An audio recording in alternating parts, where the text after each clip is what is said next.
কার village থেকে আজকে তাদের তৃতীয় গাড়িটা দেখাবো। এর আগে দুটো দেখাইছিলাম, একটা ছিল এক্সিও 2010 স্টার্টের, আর এটা ছিল নিশান এক্সটেল, আর এটা হচ্ছে 2010 এর এক্সিও। 2010 এর এক্সিও চাবি স্টার্ট। আচ্ছা, রেজিস্ট্রেশন কত এটা? রেজিস্ট্রেশন 2016। হেডলাইট তো অরিজিনাল, এটা হেডলাইট অরিজিনাল, সামনের গ্লাস অরিজিনাল। সামনের গ্লাস অরিজিনাল। আচ্ছা, কোনো অ্যাক্সিডেন্টাল ইস্যু তো নাই? কোনো অ্যাক্সিডেন্ট হিস্টরি নেই। আচ্ছা, গাড়ির আমি একটু আউটলুকটা দেখাই, তারপরে ভিতরে দেখাবো। আর গাড়িতে কিন্তু কোনো স্ক্র্যাচ নাই, স্পট নাই, এবং পুরো টানা বডি। প্রতিটা দরজার যে আপনার ইগুলো আছে সব একবারে ঠিক আছে, দেখেন টানা বডি। ব্যাকলাইট কি চেঞ্জ করা না? ব্যাকলাইট চেঞ্জ করা, ব্যাকলাইট চেঞ্জ করা, আর ব্যাক গ্লাস হচ্ছে অরিজিনাল। তো আমরা ভিডিওতে কিন্তু যেটা অরিজিনাল সেটাই বলে দিচ্ছি, কারণ আমরা চাই না যে আপনারা এসে দেখে হয়রানি হন।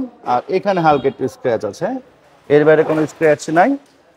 আর আমি একটু বাইরেটা দেখাই, দেখেন চমৎকার।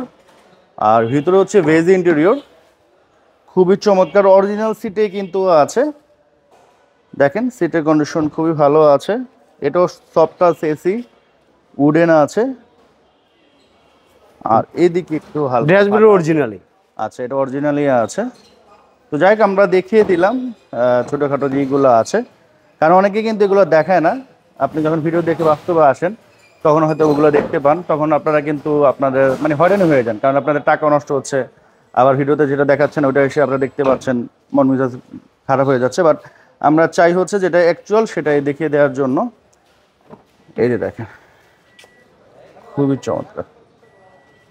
ইঞ্জিনটা ভাই একটু দেখান। তো আমরা একটু ইঞ্জিনটা দেখিয়ে দিচ্ছি আপনাদের।